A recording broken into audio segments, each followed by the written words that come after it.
नमस्कार विद्यार्थी मित्रांनो. आज आपण या व्हिडिओमध्ये एल-एल-बी फर्स्ट सेमिस्टरचे 18 तारखेला म्हणजे जर आपण बघितलं तर तुमचं पेपरचं जे काही टायमिंग्स वगैरे आहेत, ते यामध्ये इथे तुम्हाला ओपन केलेले आहे मी. सो ज्या विद्यार्थ्यांची आता आज जर आपण बघितलं तर तुमचं लेबर लॉचा पेपर हा आज झालेला आहे. आणि आशा करतो मी की तुम्हाला आजचा पेपर चांगला गेला असेल. जे आपण इम्पोर्टंट जे काही नोट्स असतील, इंग्लिश असेल किंवा मराठीमध्ये असेल, सर्व नोट्स, इम्पोर्टंट क्वेश्चन या सर्व गोष्टी आपण तुम्हाला प्रोव्हाईड केलेलं WhatsAppला आणि Telegram चॅनलला. सो मे बी तुम्ही ते अभ्यास केला असेल आणि तुमचा आजचा पेपर हा चांगला गेला असेल, अशी मी आशा करतो. ज्या विद्यार्थ्यांचा पेपर चांगला गेला असेल किंवा ज्या विद्यार्थ्यांनी नोट्स आपल्या प्रेफर केल्या असतील, तर आज नक्की तुम्ही कमेंट सेक्शनला सांगा, की सर आपल्या नोट्सचा तुम्हाला फायदा झालेला आहे. ओके. आणि या ज्या नोट्स आहेत, त्या पुढे सुद्धा तुमच्या स्टुडंट असतील, विद्यार्थी असतील, जे फ्रेंड्स असतील त्यांना सुद्धा पाठवा, जेणेकरून त्यांना सुद्धा हेल्प होऊन जाईल आणि त्यांचा पण रिझल्ट चांगला येईल. ओके. सो लेबर लॉचा पेपर आता झालेला आहे. त्यामध्ये तुम्हाला समजलं असेल टाईम मॅनेजमेंट कसं मॅनेज होतं की नाही होत हे तुम्हाला चांगलं समजलं असेल. सो आता काय तुम्हाला करायचं आहे? सो आता फक्त तुम्हाला जास्तीत जास्त पेपर सॉल्व्ह करायचा आहे आणि जो पेपर तुमचा किती अटेम्प्ट कशा पद्धतीने तुम्ही करू शकाल याच्यावरती तुम्हाला भर देणं गरजेचं आहे. ओके. डायरेक्ट आता आपण नॉर्मल टॉपिकवर येऊ. जास्त मी टाईम घेणार नाही तुमचा. आता आपण लॉ ऑफ कॉन्ट्रॅक्ट जो तुमचा 18 फेबला एक्झाम होणार आहे तुमची. ओके. जो की लॉ ऑफ कॉन्ट्रॅक्ट आहे. त्या लॉ ऑफ कॉन्ट्रॅक्टचे इम्पोर्टंट क्वेश्चन, त्यानंतर इम्पोर्टंट जे काही नोट्स असतील, त्या तुम्हाला WhatsApp आणि Telegram चॅनलला दोन्ही ठिकाणी तुम्हाला भेटून जातील. ओके.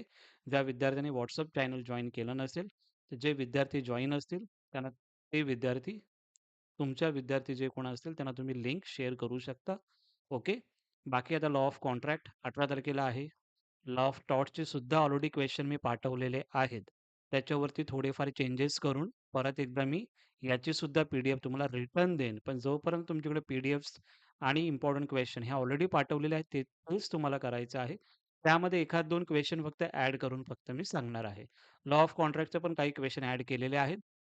ते फायनल तुम्हाला आता मी सांगणार आहे. त्याच्या पी-डी-एफ सुद्धा तुम्हाला WhatsApp चॅनलला आणि Telegram चॅनलला भेटून जातील. लीगल लँग्वेजचे सुद्धा नोट्स आणि इम्पोर्टंट क्वेश्चन हे पाठवलेले आहेत. यावरती सुद्धा काही चेंजेस असतील, तर ते तुम्हाला नक्कीच पाठवेन मी. ओके. सो डोंट वरी. आता आपण लॉ ऑफ कॉन्ट्रॅक्टचं बघूया, जे की ते फायनलाईज केलेलं आहे. ते एकदा तुम्हाला मी सांगतो. या पी-डी-एफ तुम्हाला भेटल्याच असतील आणि या पी-डी-एफमध्ये आता ही जी पी-डी-एफ रिटर्न मी पाठवेन किंवा ही पी-डी-एफ ज्या विद्यार्थ्यांनी झेरॉक्स काढला असेल, तर इथे मी हायलाइट केलेलं आहे बघा. हे रेड पेननी जे काय हायलाइट केलेलं आहे, पहिले ते क्वेशन तुम्हाला करायचे आहेत. क्वेशन नंबर 1 साठी. ओके. म्हणजे give 2 example of invitation to offer. What is the doctrine of privity contract, competent to contract. Okay. त्यानंतर जे मी हायलाइट केलेले आहे, क्लेटन्स रूल्स काय आहे? एक्सेप्टन्स डेफिनिशन काय आहे? प्रपोजल आणि एक्सेप्टन्सची जे काही इंडियन कॉन्ट्रॅक्ट ॲक्ट 1872 नुसार आहे. कंटिंजंट कॉन्ट्रॅक्ट काय आहे? ओके. सो हे जे मी हायलाइट केलेले आहे, ते तुम्हाला वन लाइनर तर करायचेच आहेत. प्लस शॉर्ट नोट्स सुद्धा याच्या करायच्या आहेत. ओके. इथे लिहिलेलं आहे बघा मी शॉर्ट नोट. म्हणजेच वन लाइनर तर तुम्ही जे हायलाइट केलेलं आहे, ते तर तुम्ही करणारच आहात. प्लस त्याचंच तुम्हाला शॉर्ट नोट्स करायच्या आहेत. ओके. आणि त्याच्यामध्ये जर आपण बघितलं, तर हे रिमेनिंग जे काही क्वेशन असतील, हे तुमचे इम्पोर्टंट क्वेशन हायलाइट झाल्याच्या नंतर तिकडे लक्ष द्या. ओके. तोपर्यंत तुम्हाला जे हायलाइट केलेलं आहे, ते प्रथम पहिलं तुम्ही करा. हे झालं तुमचं one liner, short notes. Long क्वेशनसाठी तुम्हाला इकडे मी दिलेलं आहे लाँग क्वेशन, जे की हे हायलाइट करून तुम्हाला दिलेले आहे. हा पण हायलाइट केलेला आहे. जे हायलाइट केलेले आहेत, ते तुम्हाला पहिलं करायचं आहे. ओके. जर हे ट्रान्सलेशन तुम्हाला करायचं आहे, इंग्लिश आहे, तर मराठी ट्रान्सलेट करा आणि त्या पद्धतीने अभ्यास चालू करा. ओके.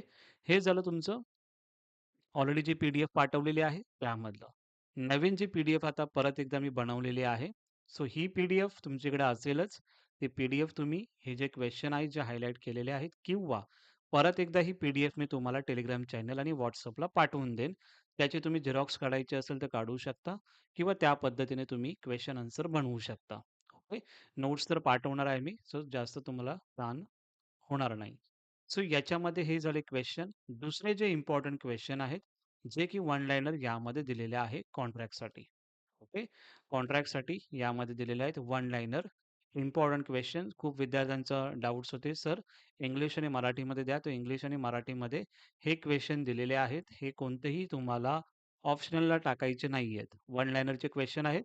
चांगल्या पद्धतीने करा. ओके. कधी-कधी हे वन लाइनरचे क्वेश्चन आहेत, ते तुम्हाला डायरेक्टली शॉर्ट नोटला सुद्धा विचारतात. म्हणजे कसं, आता हा जर क्वेश्चन तुम्ही बघितला डिक्लेरेटिव्ह डिग्री जो आहे क्वेश्चन, तो तुम्हाला जर आपण बघितलं शॉर्ट नोट्समध्ये मी दिलेला आहे. सो तो तुम्ही जर वन लाइनरचा क्वेश्चन म्हणजेच काय, पहिलं मी सांगितलं होतं तुम्हाला जर तुम्ही क्वेश्चन नंबर 4 चांगल्या पद्धतीने करत आहात, तर शॉर्ट नोट्स तुमच्या इझिली होऊन जातात. सो याच्यामध्ये तुम्हाला शॉर्ट नोट सुद्धा लिहून दिलेलं आहे. ते सुद्धा तुम्हाला करायचं आहे आणि लाँग क्वेश्चन हे तुम्हाला इथे दिलेलं आहे. ओके. सो तुम्हाला काय करायचं आहे, या पी-डी-एफमधले जे आपण हायलाइट केलेले आहे, गोल केलेलं आहे रेड पेनने ते एक करायचं आहे आणि ही पी-डी-एफ करायची आहे. खूप टाईम आहे तुमच्याकडे 18 तारखेपर्यंत. तो हे जर प्रॉपरली केलं, तर तुम्हाला बाकी काहीही करायचं गरज नाही आहे. ओके. हे झाले इम्पोर्टंट क्वेश्चन. याचे जे काही पी-डी-एफ आहे, ते तुम्हाला Telegram चॅनल, WhatsApp चॅनलला भेटून जातील. ठीक आहे. आणि नंतरला जर आपण बघितलं, आता हे क्वेश्चनचे आन्सर तुम्हाला कुठे भेटतील? सो याचे क्वेश्चनचे आन्सर तुम्हाला त्याची पी-डी-एफ मी देऊन टाकेन. ऑलरेडी पी-डी-एफ पाठवलेले आहेत. परत एकदा पाठवेन. ओके. सो त्यामधून तुम्हाला याचे आन्सर तुम्हाला भेटून जातील. ठीक आहे. हे झालं तुमचं कॉन्ट्रॅक्टचं. ओके. सिलॅबसनुसार सुद्धा हायलाइट केलेला आहे. जो हायलाइट सेक्शन आपण केलेला आहे. ओके. त्यानुसारच तुम्हाला या पी-डी-एफ त्या पद्धतीनेच बनवलेल्या आहेत. सो तुम्हाला जास्त डोक्याला ताण घ्यायची गरज नाही आहे. जे दिलंय तेवढंच करा. आणि खूप विद्यार्थ्यांचा यामध्ये आता प्रॉब्लेम होता, की सर पेपर अटेम्प्ट झाला नाही. खूप विद्यार्थ्यांचं क्वेशन नंबर 4 हा राहिलेला आहे. सो हा जो क्वेशन नंबर 4 आहे तो राहिलेला आहे. तर त्यासाठीच टाईम मॅनेजमेंट हे खूप महत्त्वाचं आहे. जेवढं तुम्ही क्वेशन नंबर 1ला जेवढा कमी टाईम द्याल, क्वेशन नंबर 2 जेवढं फास्टली सॉल्व्ह कराल. क्वेशन नंबर 3 जेवढं जास्तीत जास्त सॉल्व्ह कराल, तेवढंच तुम्ही क्वेशन नंबर 4ला जास्तीत जास्त टाईम देऊ शकता. कारण की क्वेशन नंबर 4 मध्ये 3 क्वेशन असतात, जे की 39 मार्क्स आहेत आणि ह्यामध्ये तुम्ही पासिंगचं चांगल्या पद्धतीने घेऊ शकता. सो अगेन तुम्हाला सांगतो, की आत्ताही प्रॅक्टिस करा. आत्ता प्रॅक्टिस चांगल्या पद्धतीने केली म्हणजे 2.5 तासाचा जो तुमचा पेपरचा कालावधी आहे, त्यामध्ये तुम्ही घरी बसून तुम्ही पेपर सॉल्व्ह करण्याचा प्रयत्न करा. नक्की ते तुमचं डेफिनेटली इम्प्रूव्हमेंट होऊन जाईल. सो जास्तीत जास्त अभ्यास करा. ओके. जे क्वेश्चन दिलेले आहेत, तेच करा. जास्त वाचायची गरज नाहीये तुम्हाला. जे मी पी-डी-एफ पाठवेन, जे आता इम्पोर्टंट क्वेश्चन पाठवेन, तेच तुम्ही करा. चांगल्या पद्धतीने तुमचा रिझल्ट हा येऊन जाईल. ओके. मी आशा करतो तुम्हाला हा व्हिडिओ प्रॉपरली समजला असेल. यानंतरची टॉटची व्हिडिओ येईल. ओके. ती 7 तारखेला येऊन जाईल 7थला. लीगल लँग्वेजचं ऑलरेडी आपण दिलेलं आहे. ठीक आहे. तेच तुम्ही करा. त्यामध्ये काहीही चेंजेस नाहीये. जरी चेंजेस असेल तर त्याची व्हिडिओ मी बनवून टाकेन. ठीक आहे. सध्या तुम्ही हा अभ्यास चालू करा कॉन्ट्रॅक्टचा. 1-2 दिवसानंतर तुम्हाला टॉटचं भेटून जाईल, जे की ऑलरेडी पाठवलेलं आहे. पण त्याच्यामध्ये फक्त एक पी-डी-एफ फक्त ॲड होऊन जाईल. जे रिमेनिंग क्वेश्चन असतील ते फक्त ॲड करेन. ठीक आहे. आणि लीगल लँग्वेज जे आहे तेच तुम्हाला करायचं आहे. या तिघांची नोट्स, इम्पोर्टंट क्वेश्चन हे डायरेक्टली तुम्हाला Telegram चॅनलला मी आणि WhatsApp चॅनलला पाठवून देईन. ओके. आय होप तुम्हाला या सर्व गोष्टी समजल्या असतील. काही डाऊट असेल, काही प्रश्न असतील, नक्की कमेंट सेक्शनला मला सांगा. नक्की तुम्हाला हेल्प करण्याचा नक्की प्रयत्न करेन. ओके. Thank so much. आणि तुम्हाला जर हा व्हिडिओ आवडला असेल, नक्की पुढे पाठवा जेणेकरून अदर स्टुडंटला सुद्धा त्याचा फायदा होऊन जाईल आणि जास्तीत जास्त विद्यार्थ्यांना पाठवा आणि जमलं तर सबस्क्राईब नक्की करा. Thank so much.